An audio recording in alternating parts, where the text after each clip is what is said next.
en 1954, grâce à deux artisans clamessicois, Pierre Burard et Lucien Stangel, la Gigouillette, société philanthropique clamessicoise, a vu le jour peu de temps avant l'appel radiophonique de l'abbé Pierre de 1954, dans le but de lutter contre la misère et l'exclusion, en offrant des colis et des banquets philanthropiques, et en venant en aide aux vieillards nécessiteux.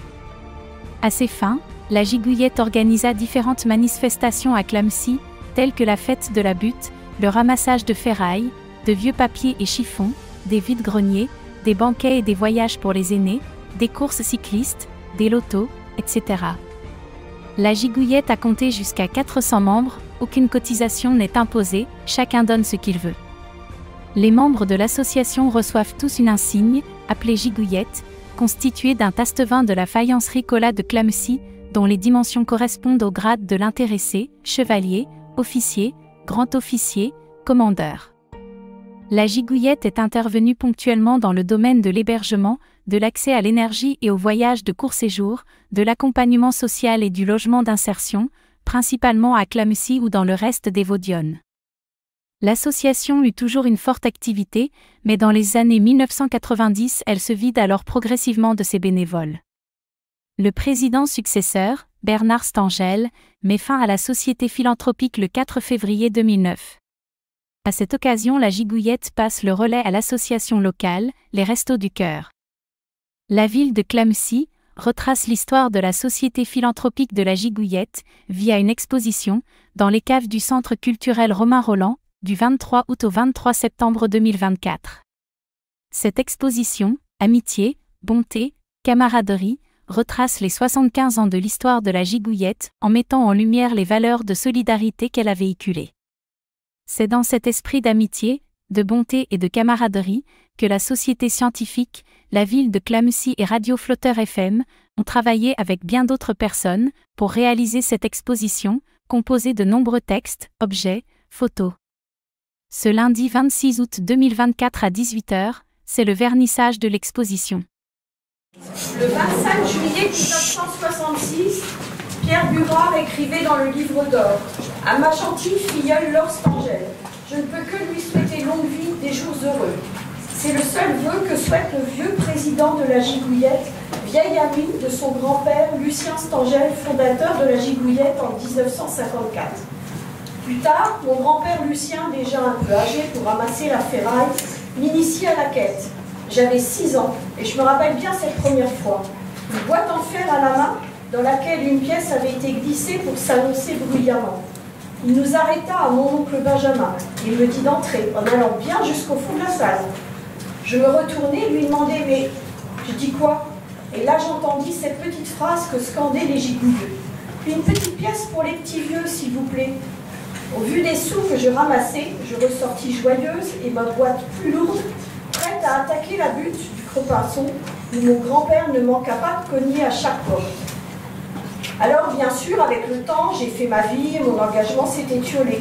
Pourtant, je n'ai pas oublié la Gigouillette. J'ai essayé autant que faire se peut de rester fidèle dans mes actions aux 3 lettres qui unissaient les fondateurs, mais également tous les bénévoles ayant œuvré depuis 1934 au sein de la Commune Libre, puis de la Société philanthropique de 1954.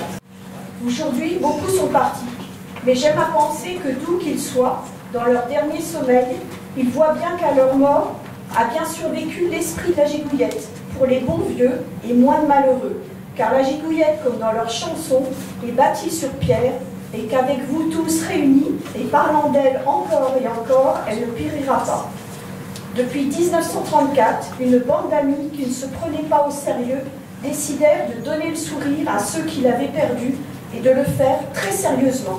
3 lettres, A, B, C, comme amitié, bonté, camaraderie, les unissaient.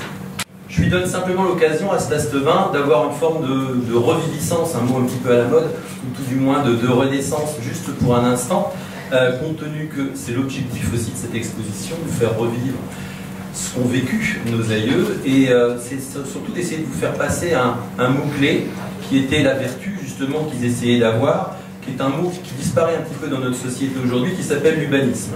Et si tous les gigouilleux étaient finalement humanistes à leur façon, en essayant d'aider leurs prochains, ils Ils avaient une action quotidienne qui essayait de faire sortir une personne isolée, une personne abandonnée, une personne éloignée, et de la ramener dans un groupe. Parce qu'aujourd'hui, on nous dit qu'on est dans une société individualiste, alors qu'on est tous rattachés à un groupe, au minimum à un réseau social. À cette époque-là, les réseaux sociaux n'existant pas, on essayait de prendre cette personne isolée et lui faire vivre un instant un repas dynamique, tous ensemble, convivial, ou un voyage, ou un moment de festivité.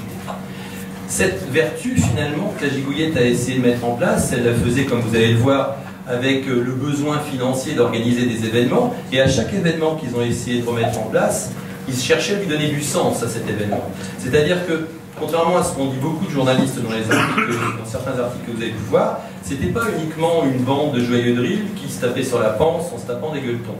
Ils essayaient d'avoir du sens dans ce qu'ils faisaient pour en faire profiter ceux qui en avaient besoin.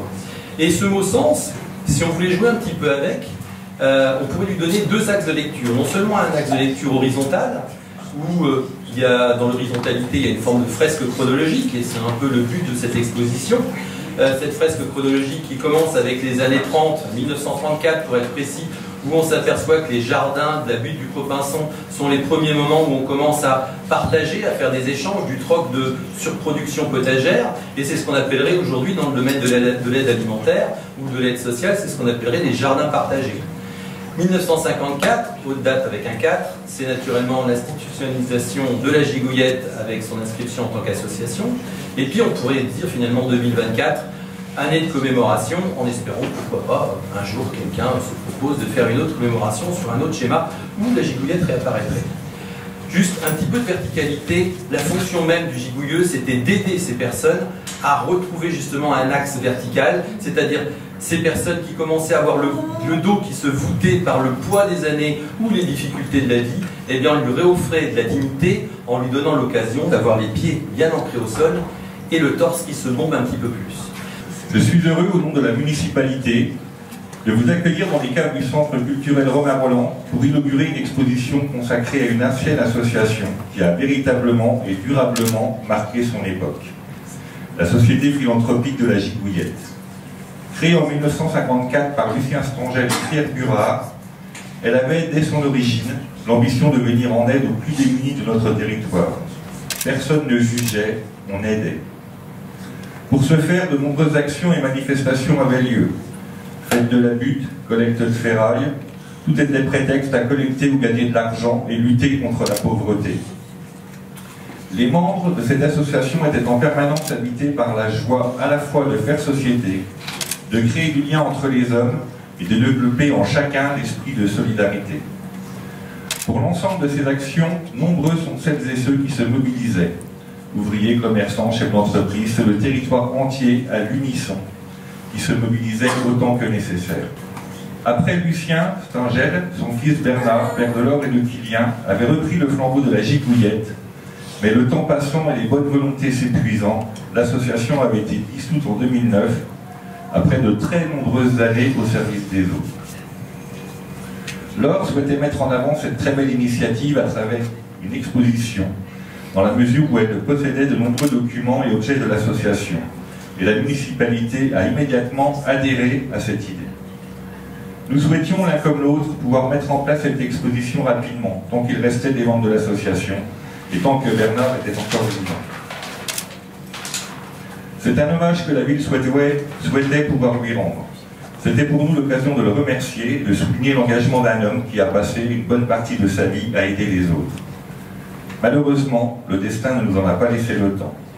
C'est donc pour honorer sa mémoire, mais aussi pour souligner l'investissement de tous les membres de cette association et les en remercier que cette exposition a lieu. Ce vernissage est l'occasion de rappeler ce que fut la Société des philanthropes de la Gigouillette et de mettre en lumière les actions menées par un groupe de Clamecycois émérites qui a su tendre la main aux plus démunis. Ses amis, issus de la commune libre du Clopinçon, qui œuvraient déjà pour les plus pauvres, s'officialiseront en 1954 par la création de cette association ayant pour but de détecter les misères cachées, de soulager les malheureux en évitant à beaucoup d'entre eux l'humiliation de demander. C'est dans cet esprit d'amitié, de bonté et de camaraderie tout comme la devise de la Giguillette, que l'exposition que vous allez découvrir a été prévue. J'espère que vous apprécierez de déambuler dans les caves du Centre culturel Romain Rolland et de partir à la découverte de cette riche histoire.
J'allais chez monsieur Lucien Stangel me faire couper les cheveux. Et puis quand j'ai eu peut-être 12-13 ans, il m'a embauché, puis ça a continué comme ça. On s'amusait bien, on ramassait de la ferraille, des chiffons, des temps en temps la boîte. Pour la Giguillette. Alors les pièces des cité SNCF, les pièces tombaient de la fenêtre, on courait après pour les ramasser.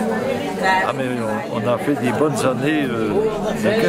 Les meilleurs souvenirs c'était quand on se promenait, même si on avait froid aux mains et tout ça, on rigolait comme des fous, on s'amusait, on se lançait des blagues. Des fois s'il y avait un peu de neige qui était rare, on se lançait des boules de neige. Mais c'était vraiment une fête, un ramassage de la ferraille. Et après on se réunissait le midi pour faire un bon entre nous. Ah là c'était monsieur Bernard Stangel qui s'en occupait. Lui il passait chez, je vais dire Printania, moi je ne sais plus maintenant ce que c'est, mais il faisait mettons 40 colis. Bon, il disait tiens demain tu passes payer. Alors j'allais chez Printania, j'allais au bureau et je réglais le chèque des 40 colis. Voilà. Et puis les gens ils venaient le chercher chez Bernard Stangel. Ah mais tout le monde était heureux, malgré que j'en ai connu qui n'osaient pas demander et qui auraient mérité.